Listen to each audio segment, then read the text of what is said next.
আজকে শুনছি উনি দেশের উদ্দেশ্যে ভাষণ দেবেন। ওনার ভাষণ শুনে মানুষের রেশন মিলবে না। আর ওনার ভাষণ মানে মিথ্যে ভাষণ, মিথ্যে ফুলঝুরি, মিথ্যে কথা, ঝুমলা।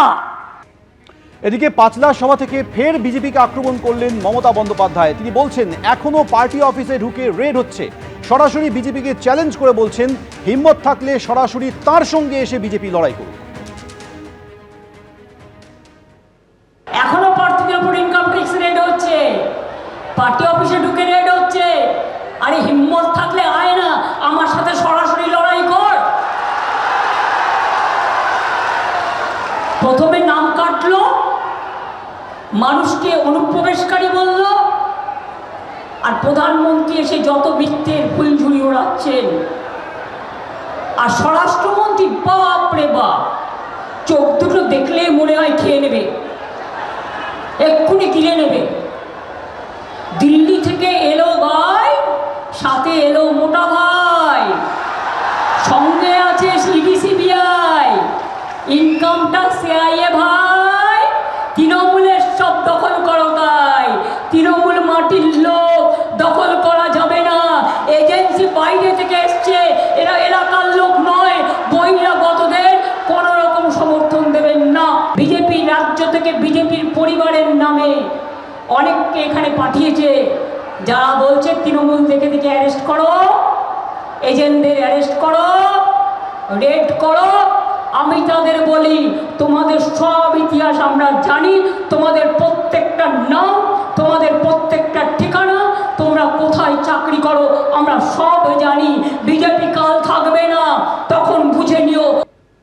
অর্থাৎ মমতা বন্দ্যোপাধ্যায় বলছেন সাহস থাকলে মমতা বন্দ্যোপাধ্যায়ের সঙ্গে সরাসরি লড়াই করতে।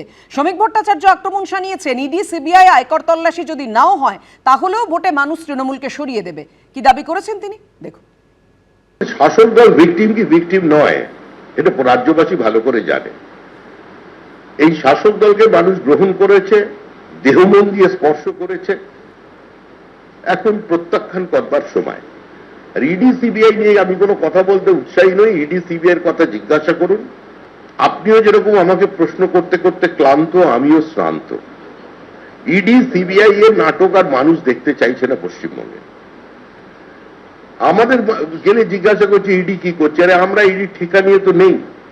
ইডির দরজায় তালা লাগিয়ে দিন, সিবিআই এর দরজায় তালা লাগিয়ে দিন, ইনকাম ট্যাক্স আর জিএসটি কে বলুন অফিসের বাইরে না বেরোতে, দরকার হলে ছুটি নিয়ে নিন, সিআইএসএফ কে সরিয়ে নিয়ে যান এখান থেকে।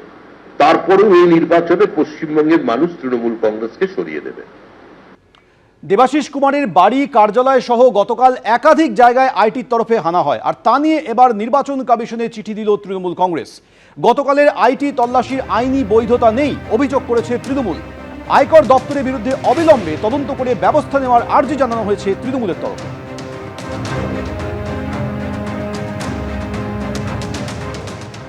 একজন ক্যান্ডিডেটের উপরে একটা কেন্দ্রীয় সংস্থা এইরকম দানবীয় পদক্ষেপ করতে পারে না। নির্বাচন কমিশনের এটা দেখা কর্তব্য। নির্বাচন কমিশন দেখবেন যাতে কোনো কেন্দ্রীয় সংস্থা তারা একটা রাজনৈতিক দলের সুবিধে আর একটা রাজনৈতিক দলকে প্রতিপক্ষ মনে করে এইভাবে নির্বাচন চলাকালীন একটা কেন্দ্রীয় সংস্থা নেমে পড়তে পারে না মাঠে ময়দানে। সেটাই হচ্ছে বিজেপির তাগিদে, বিজেপির প্ররোচনায় এইসব ঘটনা ঘটছে। তাই জন্য আমরা নির্বাচন কমিশনের সব আইনি ব্যাখ্যা করে তাদের দৃষ্টি আকর্ষণ করেছি এবং বলেছি ইমিডিয়েট ইন্টারভেন করতে হবে, এদেরকে বিরত করতে হবে, তাদেরকে নোটিশ করতে হবে। যে নিরপেক্ষ ভূমিটা কোথায় সেইটা নিয়ে আমরা প্রশ্ন করেছি এবং তাদের আমরা বলেছি যে এই বিষয়ে আপনারা দেখুন এবং এই রকম ঘটনা বন্ধ হওয়া প্রয়োজন। এবিপি আনন্দ, এগিয়ে থাকে, এগিয়ে রাখে।